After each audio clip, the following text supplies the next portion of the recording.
Bismillahirrahmanirrahim. Assalamualaikum warahmatullahi wabarakatuh.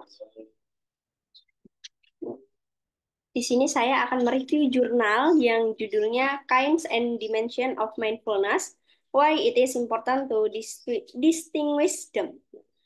Jenis dan dimensi dari mindfulness. Kenapa sih itu penting untuk dibedakan? Itu dari penulisnya di sana Dorje. Kenapa sih kita itu penting untuk mengetahui jenis serta dimensi dari mindfulness? Nah, pendahuluan dari adanya jurnal ini atau ditulisnya jurnal ini yaitu mindfulness itu udah banyak banget penelitian yang melakukan, ya, kemudian berkembang pesat ya tentunya. Terutama dengan manfaat klinis serta mekanisme neuralnya. Namun konsep dan tujuan mindfulness itu seringkali beda sama konteks ataupun tradisinya. Tradisinya itu maksudnya mindfulness sendiri kan kita dengar itu kalau nggak salah dari agama Buddha ya. Mindfulness, Buddha, meditasi kayak gitu kan ya. Cuman kan ini udah banyak banget dilakukan penelitian yang dimana mindfulness ini bisa dilakukan oleh siapa saja tanpa terikat dengan agama. Jadi berarti mindfulness itu ya mudah banget bisa bisa kita terapkan di mana saja dan kapan saja untuk konsep apa namanya konsep dan tujuannya pun macam-macam. Terus di sini penulis ini menekankan perlunya klarifikasi komponen mindfulness untuk memahami mekanisme dan efeknya. Jadi kalau yang kita ketahui itu mindfulness mungkin kita meditasi, diam, terus menikmati, menikmati, mengamati, memperhatikan tanpa kita menilai dan lain-lain gitu kan ya. Nah, mungkin teman-teman yang lainnya kurang tahu juga, udah paham sejauh mana sih tentang mindfulness itu. Kalau saya sendiri seperti itu. Tapi ternyata ada loh jenis dan dimensinya sehingga kita itu ngerti konsep mindfulness itu kayak gimana sih dan tujuannya itu sebenarnya buat apa. Nah, tujuannya itu sebenarnya nggak cuma buat apa namanya, buat mereduksi stres, terus membuat kita lebih tenang dan lain-lain. Dan hakikatnya, kalau di agama Buddhanya tentunya tujuan dari mindfulness itu ya untuk mengenali diri itu lebih baik, mengembangkan diri itu lebih dalam lagi, kayak gitu. Nah, penulis dari jurnal ini tuh ingin memberikan lebih lebih jelas mengenai jenis dan dimensi dari mindfulness. Nah, ini dimensi mindfulness itu ada 5, yaitu ada intention and context of mindfulness practice, kemudian bare attention and mindfulness, attentional control and meta awareness, wholesome emotion and mindfulness, dan discerning dimension of mindfulness and the cultivation of insight. Nah, kita bahas satu-satu apa sih yang dimaksud dengan dimensi, intention, dan konteks mindfulness praktis. Nah, intention itu niat. Intention itu niat, kalau konteks itu ya konteksnya ntar apa gitu. Nah, kita bahas dulu yang niat. Niat itu tentunya berperan penting banget dalam praktek mindfulness. Tujuan kamu mindfulness ini buat apa sih? Supaya stresnya berkurang, supaya banyak pikirannya nggak apa ya. Kita yang banyak pikiran, kita melakukan meditasi mindfulness supaya pikirannya reda, terus kepalanya mungkin nggak sakit dan lain sebagainya. Nah itu niat kita itu apa? Jadi niat itu ketika kita melakukan mindfulness itu sangat penting tentunya, dan itu akan mempengaruhi hasilnya, hasil yang diperoleh. Nah, dalam eh, dalam agama Buddha, kalau dalam agama Buddha kan apa namanya, tujuan atau niat lah, niat dari mindfulness ini yaitu pembebasan dari penderitaan melalui pencerahan. Nah, itu kalau misalkan niat dari kaum kaum Buddhis itu seperti itu. Namun sekarang kalau yang kita apa namanya kita ketahui kayak bahasanya MBSR, meditasi base apa ya, SR, ya itulah, stress reduction itu. Kalau itu lebih tujuannya itu untuk atau niatnya itu fokus pada pengelolaan stres dan peningkatan kesejahteraan. Jadi beda kan? Tujuannya itu udah beda.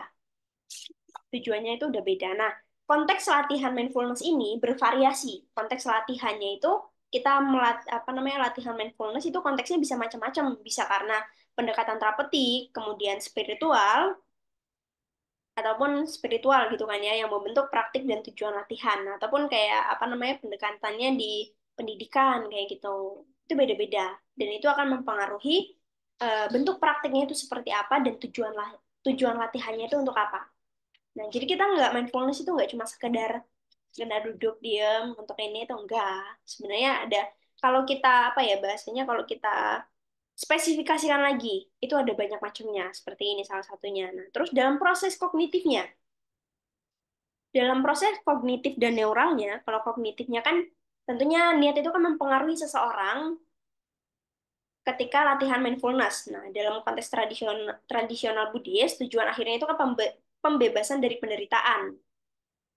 Kalau MBSR itu kan lebih menekankan pada pengurangan stres. Nah, sedangkan pada neuralnya, peneliti itu menunjukkan bahwa konteks ini dapat mempengaruhi hasil dan jalur neurokognitif yang terlibat, terutama dalam pengambilan keputusan dan regulasi emosi.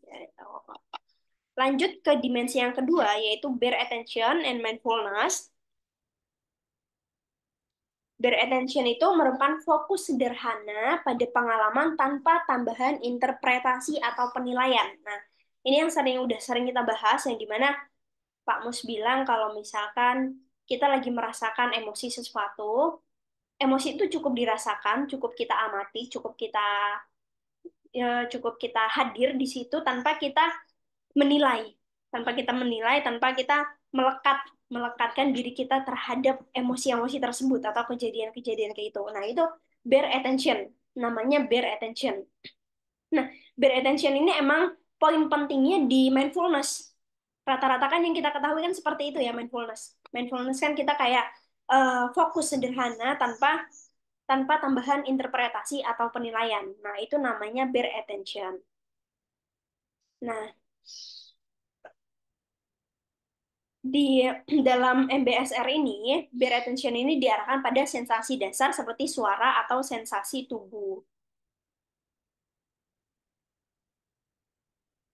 Nah, kalau inti dari bare attention ini ke mindfulness-nya itu tentunya mengembangkan kesadaran lebih dalam tentang pengalaman diri, kemudian meningkatkan kemampuan untuk merespon dengan bijak gitu. Kan kalau misalkan kita nggak kebawa emosi, itu kan kita mestinya bisa respon kita itu lebih bijak daripada kita mengambil keputusan atau apa-apa itu dengan melibatkan emosi-emosi kayak gitu.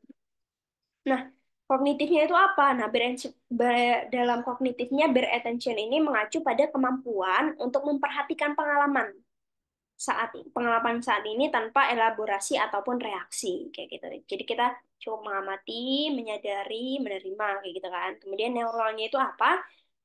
Neuralnya itu peningkatan aktivasi pada area somatosensorik. Pada area somatosensorik otak yang terlibat dalam pengalaman sensorik awal. Lebih seperti itu. Kemudian kita lanjut ke poin ketiga, itu ada poin attentional control and meta awareness. Attentional control itu kemampuan untuk mengarahkan dan mempertahankan perhatian. Nah, ini kita agak beda nih ya. Setahu kita kan kalau mindfulness itu kita kayak menerima apa adanya, apa yang ada di pikiran kita, apa ada yang ya apa namanya, apa yang kita rasakan gitu kan ya. Kalau ini attentional control ini justru kita itu mengarahkan serta mempertahankan perhatian. Jadi ada satu yang memang kita fokusin. Ada satu yang memang kita fokusin. Contohnya itu kayak kalau kita pernafasan. Nah, kalau kita pernafasan, kita kan fokus kepada tarikan dan hembusan nafas kita. Nah, itu contoh dari attention control di mindfulness-nya itu, kemampuan untuk mengarahkan serta mempertahankan perhatian. Itu dengan sengaja ya, attention control ini dengan sengaja tentunya, dengan sengaja dan sadar. Nah, kalau intinya dari mindfulness-nya dalam attention control ini, yaitu tetap fokus pada pengalaman saat ini.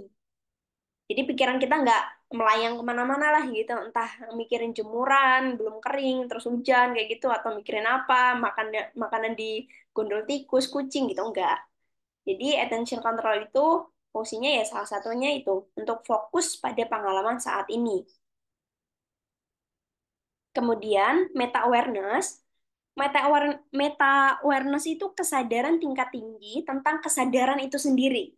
Memungkinkan pengenalan saat pikiranmu mulai melayang. Maksudnya apa?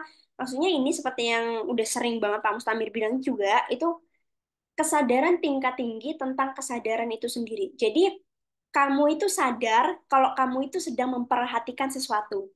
Kamu itu sadar kalau kamu itu sedang fokus terhadap sesuatu. Kayak gitu. Jadi, ini meta awareness itu kalau apa namanya memungkinkan orang itu menyadari saat perhatian mereka itu lagi kemana-mana, terus mereka itu nyadar, oh saya lagi apa namanya saya lagi mikirin ini tadi, terus jadi orang itu jadi balik lagi perhatian perhatiannya itu jadi balik lagi momen saat di sini kini kayak gitu. Jadi dia nggak terjebak yang apa pikirannya itu nggak terjebak kemana-mana kayak gitu tuh nggak kebawa emosional gitu sehingga meta meta awareness ini tuh mampu menarik diri itu ke keadaan saat ini kini. Jadi bisa melampaui fokus pada momen saat ini kini kayak gitu. Kemudian untuk proses kognitif, mekanisme kognitif dan neuralnya, kognitifnya itu kontrol atensi ini melibatkan kemampuan untuk memusatkan perhatian pada objek yang dipilih dan mempertahankannya. Sedangkan kalau meta awareness ini tadi yang sudah dibilang itu memantau prosesnya. Kedua aspek ini penting untuk mengalihkan perhatian dari distraksi kembali ke objek meditasi kayak gitu. Kemudian neuralnya dalam mekanisme neuralnya, penelitian itu menunjukkan keterlibatan jaringan front parietal kanan untuk atensi yang dipertahankan dan selektif. Kemudian dorsolateral prefrontal cortex itu terkait dengan meta awareness. Jadi pengembangan kontrol atensi itu seringkali terjadi lebih awal dalam pelatihan meditasi. Jadi lebih awal kayaknya kayak biasanya kalau apa namanya? Kalau orang-orang awam meditasi gitu kan pikirannya masih belum bisa fokus gitu kan. Kemudian yang keempat ada wholesome emotion and mindfulness. Wholesome emotion and mindfulness. Wholesome emotion itu seperti hmm, apa namanya? kemampuan kemampuan kemampuan rasa kasih sayang dan kebijaksanaan itu berkembang itu melalui mindfulness. Jadi mindfulness itu nggak melulu soal emosi apa yang muncul, emosi apa yang ada itu enggak, tapi kita itu bisa mengembangkan emosi-emosi kasih sayang, kebijaksanaan seperti itu. Kita bisa mengembangkan emosi-emosi tersebut saat kita melakukan praktik mindfulness. Di dalam tradisi Buddhis, emosi ini nih dipupuk secara eksplisit sebagai bagian dari latihan kayak gitu. Namun dalam MBSR ini kualitas-kualitas seperti keterbukaan dan penerimaan itu lebih banyak berkembang secara implisit. Jadi kalau misalkan apa namanya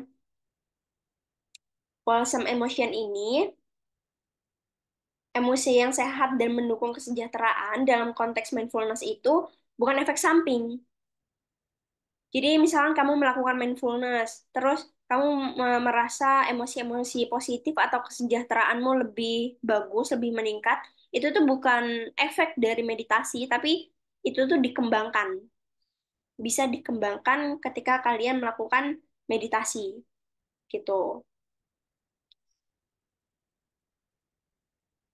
Gitupun ketika kalian melakukan wholesome emotion ini kan nggak cuma emosi seperti emosi positif gitu aja ya, tapi kan ada emosi-emosi yang muncul ketika emosi itu muncul ada emosi negatifnya, ada rasa marah, jengkel, sedih dan lain-lain. Ketika kalian melakukan meditasi, kalian bisa mengamati. Jadi kalian nggak terbawa emosi kayak gitu. Itu fungsinya juga.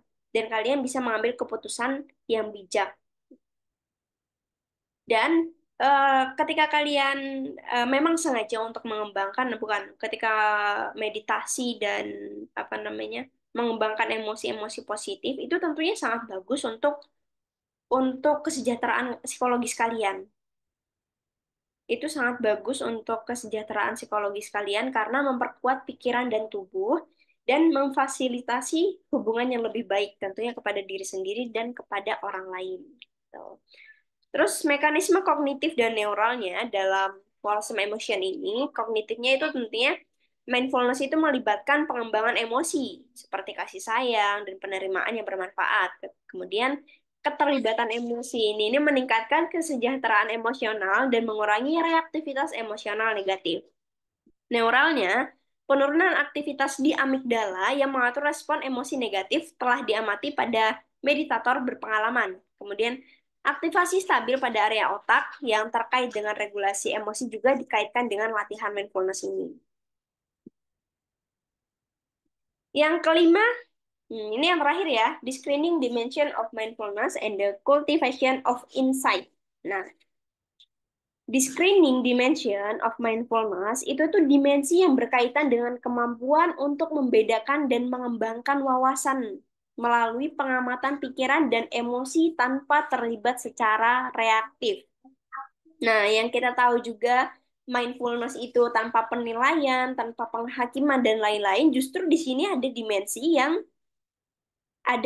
yang dimana tugasnya itu justru untuk membedakan. Kalau kita membedakan berarti kan kita kayak apa ya mengetahui gitu kan ya. Dia nggak ada penilaiannya gitu.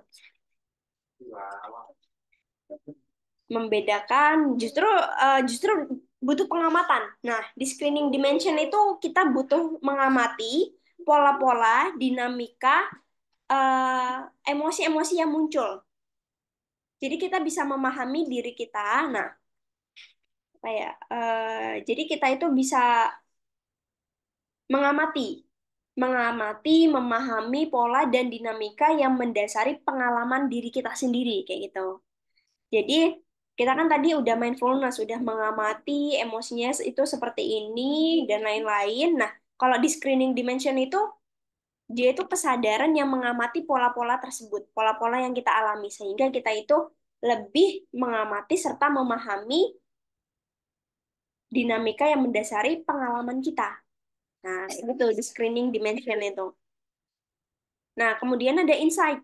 Insight ini membantu mengatasi pola mental negatif dan menghasilkan pemahaman lebih mendalam tentang sifat dan pikiran. Nah, insight kan atau wawasan itu kan membantu. Nah, jadi setelah kita mengamati, setelah kita di screening dimension, itu insight itu muncul. Jadi setelah kita paham akan pola-pola dinamika pengalaman yang udah kita alami, insight itu mestinya muncul. Mestinya itu maksudnya, oh pola kita seperti ini. Oh diri kita itu seperti ini loh. Jadi wawasan-wawasan itu ntar dia muncul sendiri. Itu yang dinamakan dengan insight. Cultivation of insight kayak gitu. Nah, mekanisme kognitif dan neuralnya, tentunya kognitifnya itu penilaian etis itu memungkinkan individu untuk membedakan tindakan yang bermanfaat dari yang merugikan. Nah, dalam konteks Buddhis, mindfulness itu diarahkan untuk mengembangkan kebijaksanaan dan pemahaman yang lebih dalam tentang realitas. Neural, dalam mekanisme neuralnya, penelitian awal itu menunjukkan keterlibatan korteks temporal superior posterior dalam empati dan perilaku altruistik, serta korteks prefrontal untuk pengendalian diri dan pengembangan keputusan etis. Nah, kombinasi mekanisme ini mendukung pengembangan insight yang lebih mendalam dalam praktik meditasi. Nah, mekanisme kognitif dan neural secara keseluruhannya itu tentunya tadi yang sudah kita ketahui, itu mindfulness itu mempengaruhi mekanisme kognitif seperti regulasi perhatian dan pengelolaan emosi. Kemudian penelitian itu menunjukkan bahwa mindfulness itu mempengaruhi area otak, termasuk korteks prefrontal untuk emosi dan amigdala respon emosional. Kemudian aktivitas dalam default mode network, melamun atau berpikir otomatis itu berkurang selama latihan mindfulness, membantu seseorang itu fokus pada momen saat ini kini. Nah, jadi kesimpulan dari jurnal ini yaitu penelitian mengenai mindfulness itu, terutama yang terkait dengan mekanisme kognitif dan neuralnya itu masih dalam tahapan awal. Untuk mencapai pemahaman yang lebih dalam, itu perlu pembeda yang lebih halus antara komponen dan dimensi mindfulness serta interaksi mereka. Nah, Dorje ini menyoroti bahwa mindfulness itu dalam konteks MBSR dan Buddhisme itu memiliki dimensi yang berbeda. Dan masing-masing dimensi itu mempengaruhi pendekatan praktek serta hasil yang diperoleh. Kesimpulan perbedaan dimensi ini relevan untuk perumusan hipotesis penelitian yang lebih tepat. Kemudian interpretasi hasil yang lebih kuat dan pengembangan teknik intervensi intervensi berbasis meditasi yang disesuaikan dengan kondisi dan kebutuhan individu. Nah, jadi kayak gitu. Jadi beda, beda ketika orang meditasi dengan niat untuk mereduksi stres. Beda dengan orang meditasi dengan niat untuk mengenal diri itu lebih dalam. Beda lagi untuk meditasi untuk mengurangi rasa nyeri. Itu beda. Itu beda. Nah, ketika kita mengetahui dimensi-dimensi mindfulness, kita juga akan mengetahui teknik yang lebih pas itu apa sih. Jadi kita penelitian kita itu lebih spesifik. Gak melulu soal yang kayak kita duduk diam, mengamati, kayak gitu tuh enggak. Tapi ketika kita mengetahui dimensi-dimensi ini, ya ini tadi perumusan hipotesis itu lebih tepat, kemudian interpretasi hasil itu lebih akurat, pengembangan teknik intervensinya itu disesuaikan dengan kondisi dan kebutuhan individu. Jadi bahasanya mungkin ini kayak prosedur ketika kita mau apa namanya melakukan penelitian dengan mindfulness, tekniknya itu seperti apa sih, cocoknya itu yang apa sih itu kita ketahui dari dimensi-dimensi ini. Kurang lebih seperti itu review jurnalnya kali ini. Mungkin besok-besok saya akan bisa apa namanya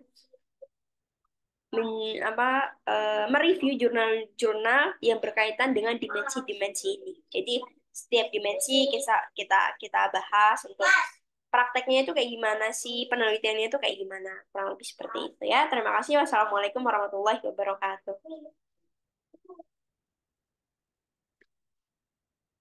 Ih,